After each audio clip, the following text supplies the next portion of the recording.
The road to British Olympic cycling glory is not paved in gold. Whoa, Cavendish upended.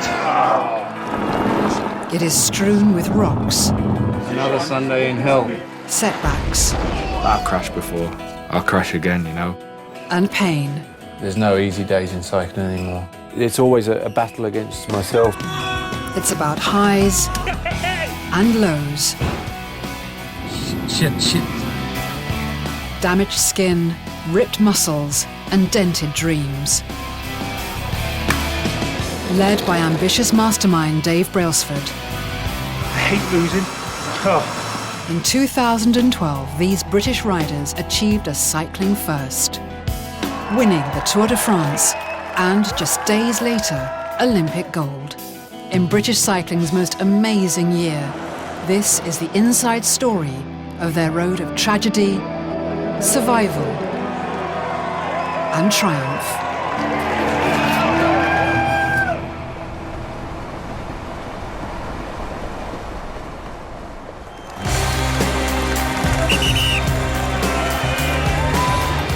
July 2012. Bradley Wiggins becomes the first British rider to ever win the most demanding cycle race in the world, the Tour de France. In Paris and at home, Brits go mad for Wiggo and for cycling. The world salutes an historic prize, but for the team that earned it, the attempt to rewrite cycling history has only just begun. After a few sips of champagne, Bradley and his British teammates quickly slip away from Paris.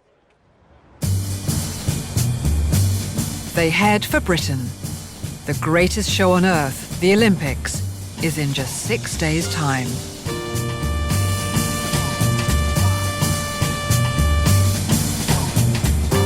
At their holding camp in the Surrey Hills, the riders will swap professional racing kit for British Olympic colours.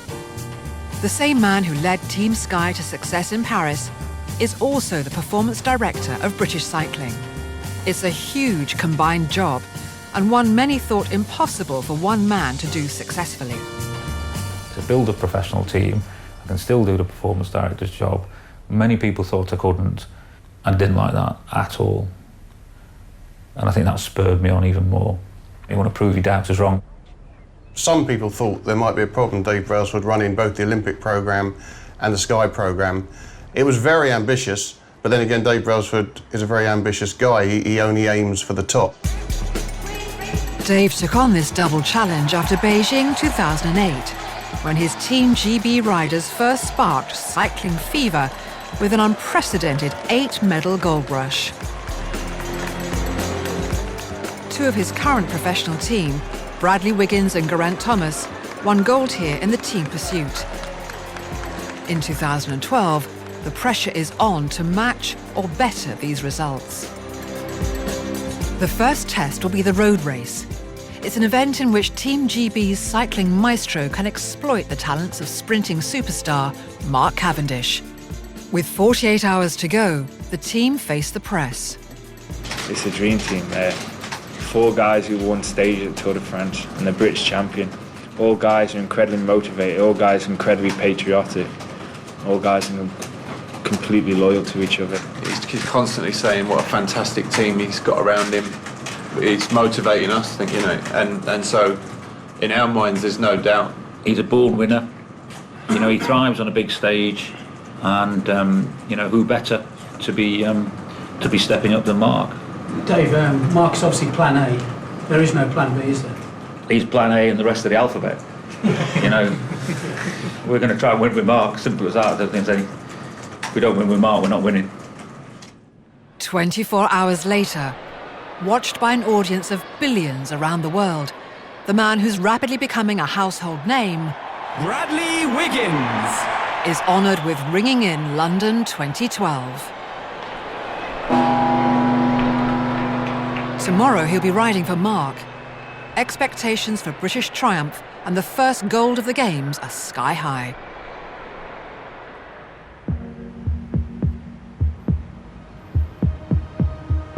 It's Saturday, the 28th of July, and London is waking up to the first day of competition in the 2012 Olympics.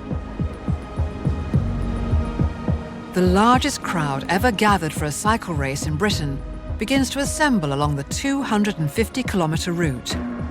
Soon it will swell to be 1 million strong. They're here to see if favourite Mark Cavendish and a team of elite British riders can prove the sceptics wrong and dominate the Olympics, just as they dominated the Tour de France. Elsewhere, the nation watches and waits, glued to their TV sets. Everyone from taverners to teammates. They've all just come out of the Tour, haven't they? Strongest team on paper, isn't it? Strongest 4 guys to ride on the front. The stage is set. Britain expects.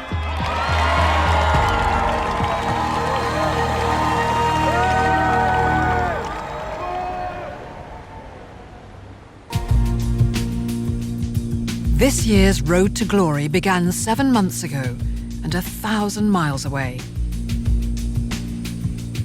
Mallorca, January 2012. Dave has brought both his professional road race riders and members of the Olympic team here for intensive training. British riders from his professional squad will provide the core for 2 events where hopes are highest for Olympic gold. One, the Olympic road race, a 6-hour, 250-kilometre marathon. The other, an indoor track event, the team pursuit. A high-speed dash where 2 teams of 4 compete head-to-head over just 4 kilometres. Over the coming months, the benefits and fault lines of managing both club and country will be tested. Glory or failure will be on a very public scale. I like to try and achieve things that haven't been done before. Big challenges, take on sort of challenges which are big enough to scare you kind of thing, you know. Let's head out along the coast road and we'll go from there. All right. The Olympic pursuit team have their own challenges to face, with 7 hopefuls battling for 4 places. Of course, you've got guys through the year running up to the games who are basically trying to get into the team, and yet having to train and live and race alongside each other, not really knowing who's going to make it, who's not going to make it. All right, should we go? Bye. See you back there. Although the team pursuit is run indoors, Mallorca's roads allow coach Dan Hunt to build team stamina and unity. They have to operate as a unit, you know, they have to rely on each other and they have to believe in each other. You know, if you're going to ride your bike at 60k an hour, a couple of inches away from the bloke in front of you, you've got to trust him. Unless the lads pull together and ride with real unity, they're going to lose. The team pursuit is a notoriously close-run contest. It's going to come down to sort of tenths of seconds. So 4 or 5 years preparation, it's going to come down to about a tyre width. Choosing the right 4 to ride together is critical. The stakes are high. There's no point bullshitting people. There's no point telling people that they're good when they're not. Sooner or later, you know, of the 7 blokes here, you're going to have to sit 3 of them down and tell them that, unfortunately for them, it's not going to happen. Of the 7 riders vying for a place, 3 are members of Brailsford's professional cycling team. Geraint Thomas won team pursuit gold with Bradley in Beijing, but still has to earn his chance to retain his title. The youngest, Peter Kenner, is an Olympic rookie, determined these London Games should be his first. Ben Swift, a rising star in road racing, is hoping to turn his talents to the track for the first time. It takes a certain work ethic and a determination and commitment to be able to get to the level where you can perform in the first place. It's hours and hours of, you know, really, really training hard, and there's no glamour to that. That's the side that people don't see. The cycling star on whom London's road race hopes are pinned is also in Mallorca. He's one rider who doesn't have to fight for a place in Team GB.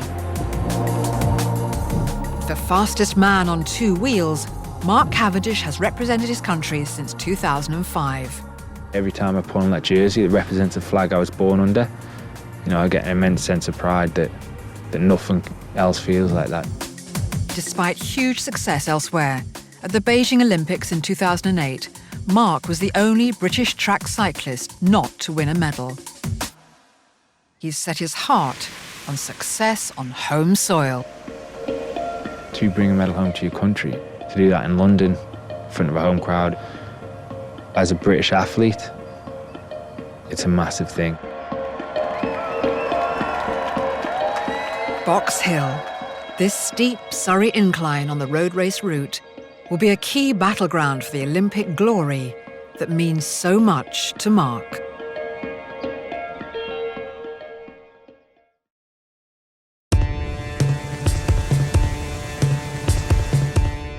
As the countdown to London 2012 ticks on, cycling supremo Dave Brailsford is intent on world domination. I think for me it's about the quest for continuous improvement, you know, how to get better than everybody else. You know, if you want to be a best in the world or something, you've got to live on the edge. One of the most hotly contested spots in Team GB is the team pursuit. This is the blue ribbon event. All of the lads want to ride Team Pursuit. This is a real gold medal winning opportunity for Great Britain. They're desperate to go to a home Olympics. You know, they want to race on home turf. This is the kind of Mount Everest of years for us, really. It don't get any bigger than this. These riders have to earn their place at London 2012. But Dave's There's No Plan B contender for success in the Olympic road race has a different fight on his hands. With 4 months to go, Mark is in Italy, honing his hill climbing in preparation for the pro circuit road race Milan-San Remo. His professional and national coach, Rod Ellingworth, believes its hilly demands will benefit the Olympic challenge to come. Mark often uses the phrase, you know, his finish line is at the top of the final climb. So same for like the Olympic Games, you know, his finish line is the last time up Box Hill with 50Ks, something still to go, you know. The legs that make Mark the fastest man on earth on the flat are a disadvantage on the hills. I mean, a guy of his size who's a climber perhaps weighs 55 kilos. You know, at his best, he's 69 kilos, you know, so he's got a lot of muscle on the legs, and that's what sort of powers him along, if you like. Price you pay there is you're perhaps a bit too heavy for the size of him, you know, to go uphill fast. There's a compromise, isn't there? Rod knows Mark's strengths and weaknesses through 10 years of coaching, man and boy. He's got this way of telling you, like, you know the old cliche, I'm not angry at you, I'm just disappointed. He's got this way of doing that, and it kills you. If someone was to say name one person who's made you who you are, I'd say Rod. If you can get over this in good position, it's... Well, I can't. No, but as in like the best you can be, that's the thing. That's why last year. He's my mentor in life, he's my mentor on the bike. Under Rod's watchful eye, Mark has become one of the most successful British cyclists of all time, and one of the richest. I always get a bit nervous when I'm following. There's no room for error, that is for sure. 12 days later, the Italian hills get the better of Mark, and he drops out of Milan-San Remo. In this most important of years, it's a bitter disappointment.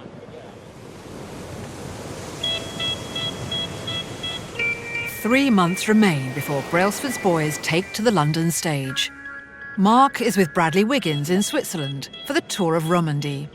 But it is Geraint Thomas who steals the show on the first day of the race.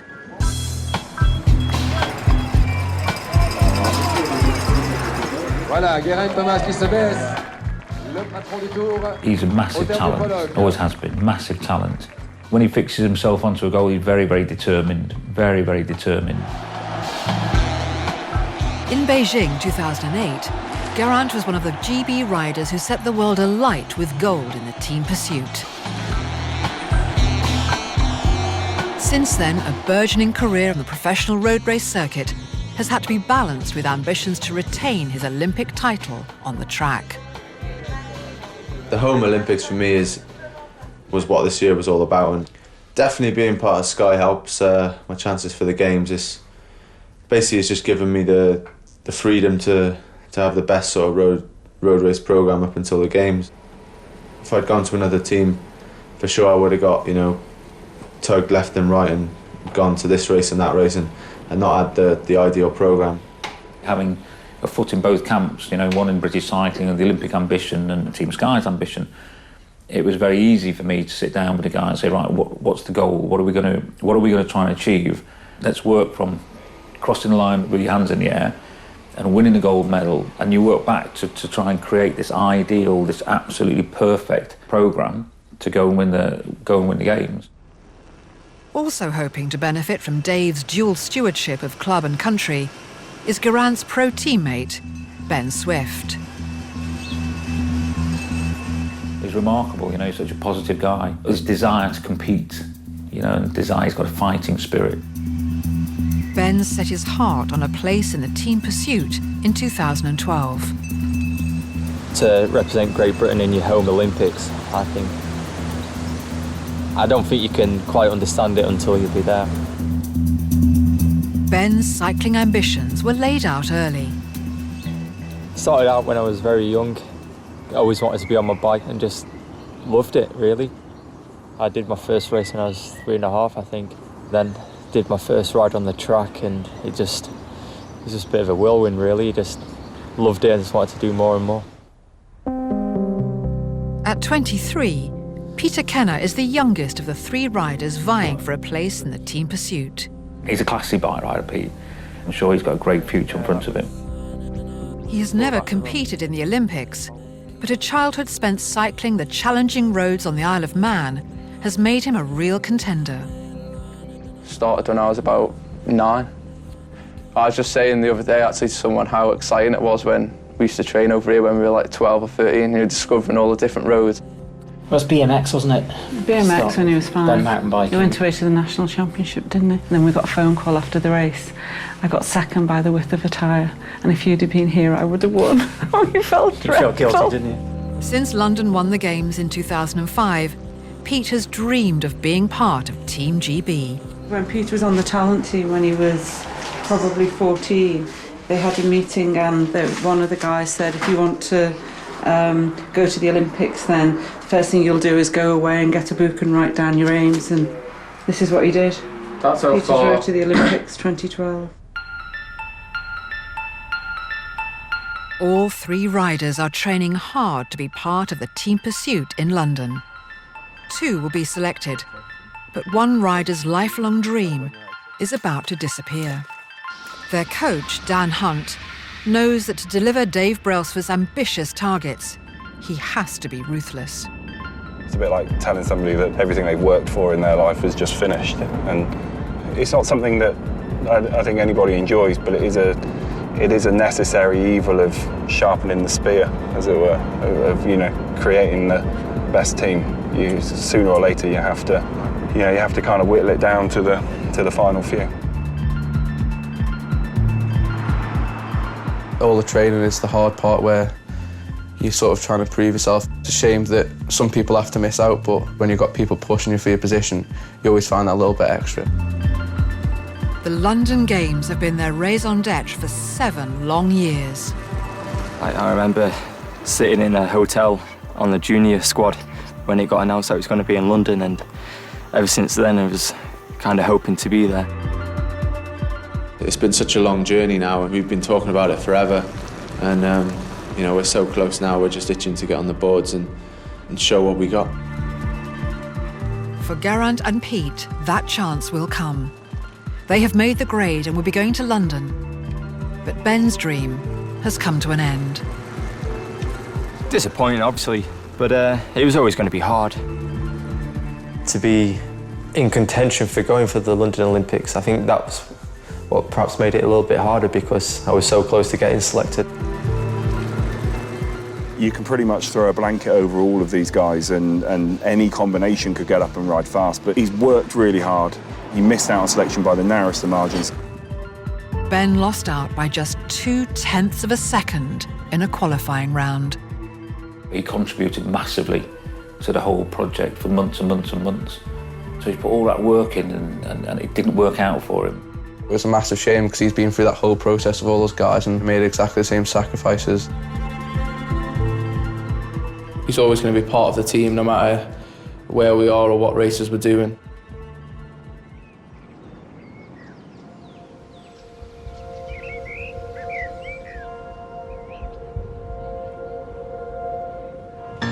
Geraint Thomas and Pete Kenner may have their chance for Olympic glory, but they still have to do their day job, riding for the pro team, supporting Mark Cavendish in one of the toughest, longest races in the cycling calendar, the Giro d'Italia. Although they will emerge stronger, fitter riders, it's a high-risk strategy for Team GB.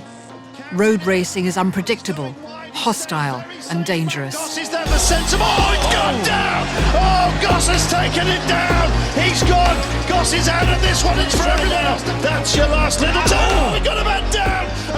Their Olympic coach is forced to sit back and watch while half his Team Pursuit squad battle it out on the roads for 6 hours a day, for days and even weeks on end. You've got 3 weeks of, 200 odd K a day, bumping and grinding and fighting for the same piece of road as 180 other blokes. There's always crashes. There's always accidents. I just hope that we don't get too much bad luck. You get brought down in a pack, you break your collarbone, that's the end of your Olympics. You slide off on a mountain stage, crash into a wall, that's the end of your Olympics. A lot can go wrong.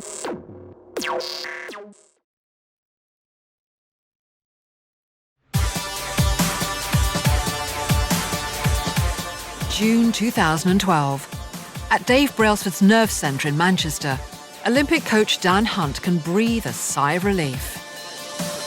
Geraint Thomas and Pete Kenner are back safe and sound after their spell of road racing. For Olympic rookie Pete, a 7-year journey to London 2012 is now just 7 weeks away. All of a sudden just came around so quick. We're just going to be there before we know it. So yeah, I think excitement, maybe a little nerves creeping in just because, what can you do in 7 weeks? The coach thinks there's a lot to be done. We're not where we need to be just yet, so we've still got a bit of work ahead of us. We were just sat in a meeting now talking about a ride, and we're in there picking it apart, and trying to find out how we can go better. Everything is analysed to the kind of nth degree. It's this pursuit of perfection that the boss impresses upon every rider and coach in both his pro and national teams. If you want to improve and keep on improving, you've got to get the people within the team and the staff and riders in a similar mindset. I've worked at British Cycling for 14 years now. We've learned to work together where it's continuously looking how to improve, and that's the way it is. Dave watches progress closely. The Team Pursuit is one event where nothing but gold will do. From Dave's point of view, all medals are equal, all of the events are equal. It's just perhaps, men's Team Pursuit is slightly more equal than the others. He is heavily involved both on the ground and obviously in the background as well. Okay, well done, guys. Well done. Dave's scrutiny covers all 18 of the Olympic cycling events he manages. People forget that I also run the mountain bike programme, BMX programme, and a track programme, and I basically try and get the right people in the right jobs, create a structure, decide what our goals should be, and then ask questions, how are we going to improve and support them to improve, and if they can't improve, get rid of them, get somebody else who can improve. Road race coach Rod Ellingworth must be doing something right. He has survived the best part of a decade working with Dave. Should be pretty good. He gives you the responsibility. Some people really like that, some people don't like it. But is he a control freak? Possibly. He knows everything. With just 5 weeks to go before the Olympic road race, Rod is in Surrey with Mark Cavendish to recce the route. This is the big hit. From British cycling point of view, we've got to win this race. And Mark's our best option for sure. They are focusing on the toughest section of the course, a steep climb up Box Hill.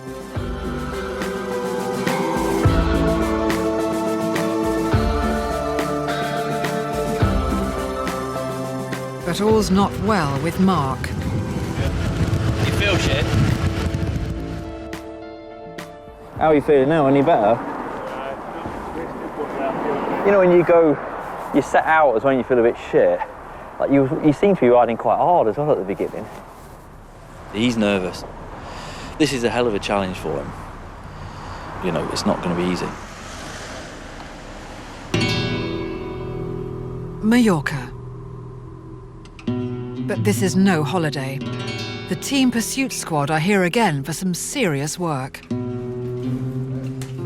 Okay then guys, so we'll roll out from here, straight down to the coast road, round the bypass, bottom of Four Mentor, and then from the second hairpin at the 3 signs, start your first effort.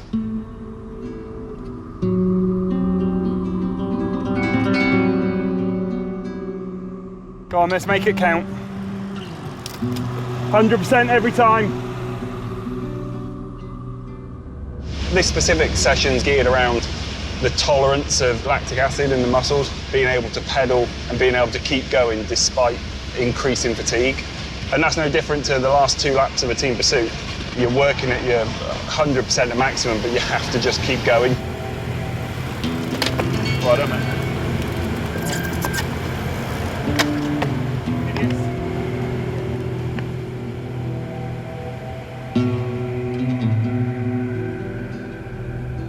A lot of people see the Great Britain cycling team and see these lads winning, you see the flags, you see people cheering. What people never see is the sort of suffering that happens behind the scenes and the endless hours and weeks and months that we spend out here. It is hard, it's bloody hard. Now that the Olympics are only weeks away, the team allow themselves to look beyond the all-important games. Geraint Thomas will be leaving the world of track cycling behind in favour of a new challenge. Last training camp though, ever? Yep. Potentially. Yep. Sad times. You'll never do a training camp with me ever again. After all these years. Geraint has been training with Ed Clancy since 2004. Might drop in. But after the London Games, he'll be focusing full-time on his career in the lucrative world of professional road racing. So when do you think you'll win the Tour de France? 2 years' time. Yeah. Put a quid on you. Geraint's progress over the last 8 years has been closely followed by Dave. He's a hell of an asset for British cycling and Team Sky, that's for sure. He's got huge potential on the road, huge opportunities, and I think he really wants to get stuck into that. Geraint will be joining the likes of Chris Froome, who is already hot on the heels of Tour de France winner Bradley Wiggins. Froome is, well on the way to winning the Tour. Definitely every year we're just making, small steps up all the time. The Brits are becoming invincible, with an unprecedented victory at the Tour de France achieved. Dave Brailsford's ability to manage both club and country is speeding towards an incredible conclusion. While others celebrate the monumental triumph on the Champs-Élysées, the British team have to hot-tail it back to England to take on the biggest race in British cycling's history, the Olympic Road Race. At the press conference just 48 hours before it begins, all eyes are on Mark to earn Great Britain's first gold medal of the Games. All the training, everything that he's done since the start of this season has been, this event has taken priority. He knows it's a big occasion, and as always for Mark, if he loses by half a wheel, he's failed, if you like. But if he gets second, okay, get a medal, but that's still failure in his eyes. As dawn breaks on the London 2012 Olympics, 1 million mass along the route to see if Mark can do the impossible. Follow the success of the pro team with a British victory on an international scale. millions more around the world tune in their TVs. In Spain, Ben Swift watches with interest. You've got Cav, he's the fastest sprinter in the world. And if anyone's going to win this, it's going to be Cav. But no gold is ever guaranteed. This was the big one for Mark Cavendish. The country was euphoric after the Tour de France, but it was a very difficult race. This was not going to be easy.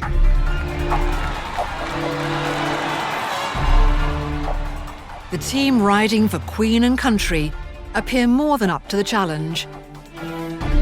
They know they've got a hard job coming up, but I think everybody's eager to get going. And For the first 5 hours and 200 kilometres, everything goes exactly to plan. Mark comfortably manages the last of 9 steep laps on Box Hill. With 50 kilometres of flat road in front of them, the team are perfectly placed to catch a small group of riders that have powered ahead. In any normal race, you'd expect the bigger group to catch the smaller group because you'd have more people riding hard at the front to make that happen. But only the British riders are doing the work required. All the other nations are sheltering in their slipstream. Instead of 80 riders chasing 30, you effectively had 5 British riders chasing 30, and that was altogether a different scenario. I don't think they're going to catch this break back. Definitely not. You know, you could see it sort of falling apart and not that they weren't really going to do it. Uh-oh. His Wiggins blown, he has, hasn't he? He's out of the back. Can't pedal anymore. They rode their guts out. You've never seen 4 or 5 blokes ride so hard. The British Dream Team couldn't catch the lead group for Mark to sprint first over the finish line. I'm not sure Britain could have done much more than they did. They might have possibly contemplated a plan B, but they decided to put all their eggs in one basket. You know, we rode to a given plan. It was always a bit of a gamble. And this time it didn't pay off. But that's sport, isn't it? The race was won by Kazakhstan's Alexander Vinokurov. Mark finished 29th. It would be very unfair to say Mark Cavendish failed in that race. Cav on the day rode exceptionally well. You know, he'd got himself very light, very fit. He sailed up Box Hill. Our goal was to win that Olympic road race. Mark Cavendish got on the line the best he's ever been in his life. They were all super disappointed. You know, they just sat there silent for a good while. Gutted because of what's happened today. Bitterly disappointed. Those who doubted Dave's ability to manage both pro and national teams successfully have been given grist to their mill.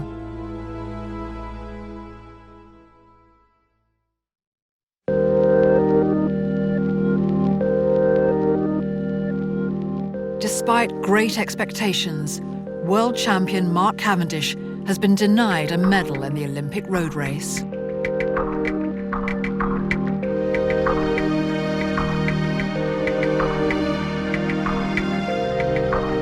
A disappointed country and fellow teammates are shocked and dismayed.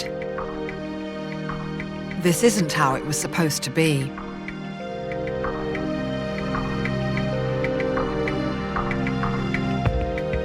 you can't fault the GB boys there. They tried everything, didn't they? They rode their hearts out.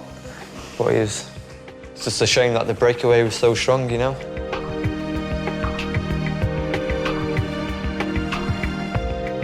It was hard to watch, you know, for Cav to know he'd put a lot into that, and he really wanted it, and unfortunately it didn't happen.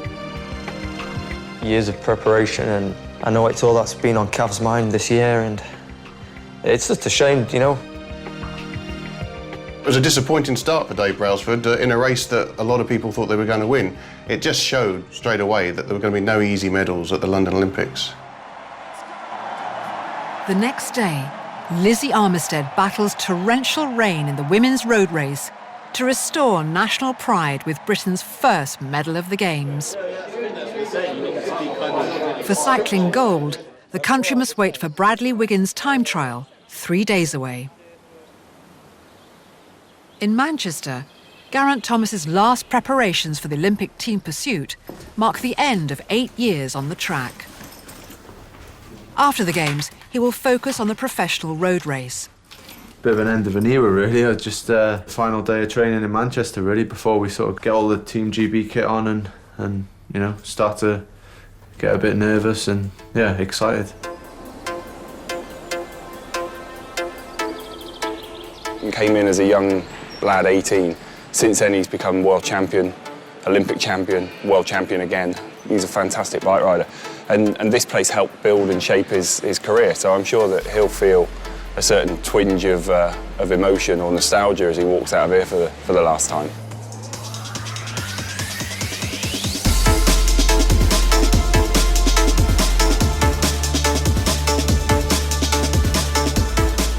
I would act sad, but I'm not. Last time I have to hang around with these boys. The good thing with these guys is, you know, they've kind of lived in a kind of pressure environment since they were kind of 14 years old. They know that the best way of dealing with this is to make light of it. These guys will be taking the mickey out of each other on their way to the start line. You know, it's their way of kind of just depressurising the situation. How many laps have we done? 11,471, but you missed that one session, so you're down to 11:56. Done a lot. Eight years worth of training, so. You become like a family at this stage of the game because you've lived together and worked together, and that's just one squad within the wider team. You know, I feel nervous every time Chris Hoy gets up there. You know, I get nervous every time Vicky Pendleton, because you want them to do well, because you've seen how hard they've trained, you see how much they've invested, you know, and how easy it would have been to take the easy route out on so many occasions, but you've seen them dig in. All right, see you in Newport then, guys, yeah? All right, if you need anything, just give us a shout.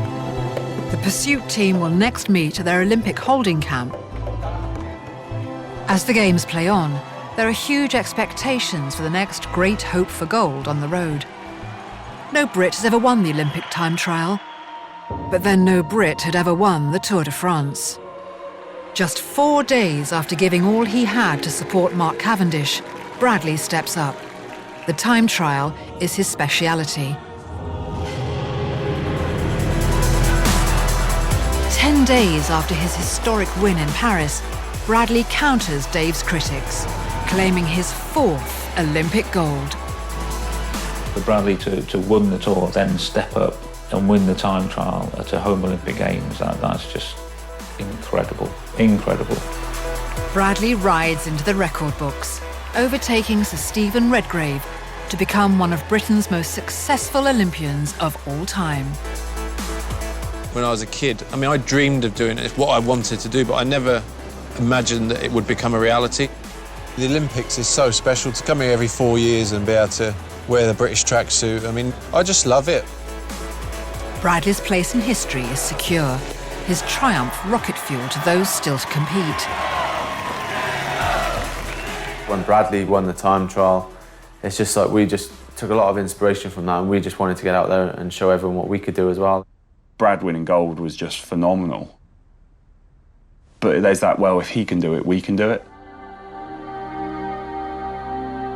It's the team pursuit on day 7 that will most strongly shine the spotlight on Dave's ability to manage both club and country. At their holding camp in Newport, Dan Hunt and the riders are trying to deal with the pressure. Your thoughts are dominated with negativity, but sometimes you think, you know, well, yeah, what if you do win? But again, that's just as irrational as thinking, what if we lose? Being here in the quiet and just getting on with our own little world in our own little bubble is probably the biggest threat that faces us as a team, because we're about to emerge from Newport where it's nice and calm, nice and relaxed, and we're going to go and be dropped into, you know, a melee of 10,000 people and 15,000 athletes. And then obviously we've got the pressures of competition, then we've got all the people that have come in to watch us, we've got friends and family, you know, we've got TVs, we've got all those things. Staff meeting the other day, and Dave B said something that was absolutely spot on, really. You know, this is a race just like any other. It's just got a different title to it. You can look after yourselves and look after your teammates, and we'll go out there and we'll be awesome. Let's get out there and kick some ass. The track team leave the quiet air of their holding camp to join Dave Brailsford in the deafening Olympic velodrome.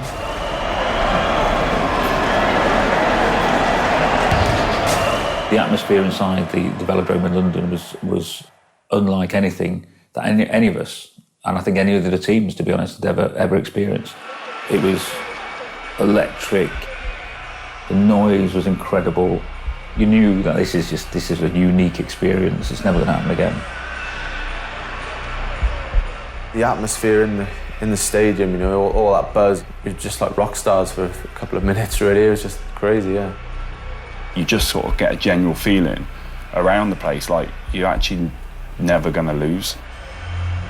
You know, that countdown when you're on the line, you just feel every single heartbeat, and then you can just feel this, like, it's just building up in your body, building up, and then finally you go, and it's just a massive release.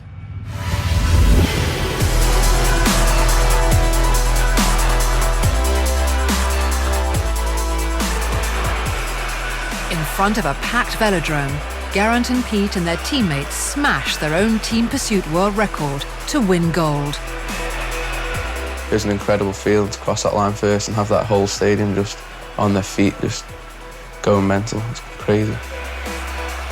For Geraint, 8 years track cycling ends on a high with his second Olympic gold medal. When you're getting your medal on the ceremony, you know, and you've actually got it around your neck and it's that big chunky piece of gold, and yeah, that's when you realise, you know, all those hard yards worth it in the end. So it's been a long journey and a lot of hard work. It's the kind of stuff that dreams are made of, really, and I don't think I'll experience anything like that again in my life. Dave has confounded the doubters once and for all, leading Great Britain to 8 times as many cycling gold medals as any other nation, and shattering 8 world records. To back up Beijing's Olympic performance with what we've just done in London, that's got to be up there with one of the best, you know, team performances, I think, and that's very satisfying. You know, working out as I work or have worked for the last 4 years has been, well, it's been 110%. It really has. I'm giving it my all. You know, I have not left any stone unturned. What Brailsford's done for British cycling and for Team Sky is absolutely incredible. None of this could have happened without Brailsford. You know, he's a big reason why there's that group that there is now. He's led teams to win Tour de France and be very dominant at the Olympic Games, all in the same year, against a massive tide of people who have said right from the beginning that you won't be able to do that. So I got a lot of admiration for the guy, a lot of respect.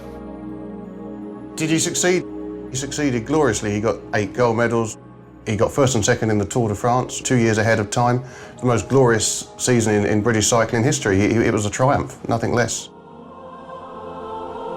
In 2012, British riders have dominated the world stage, sweeping all before them. New records have been set, and new sporting heroes have emerged. The road to this glory has often been rocky and hard. The climb to the heights accompanied always by pain and sometimes by heartache. Some of Dave's dream team seem now set for new challenges. For others, the challenge will be defending their freshly minted titles. For Dave, it's been a year when British cycling and British riders came of age. Seems like most of Britain was rejoicing in what happened. But that was like, blimey, you know. That was good.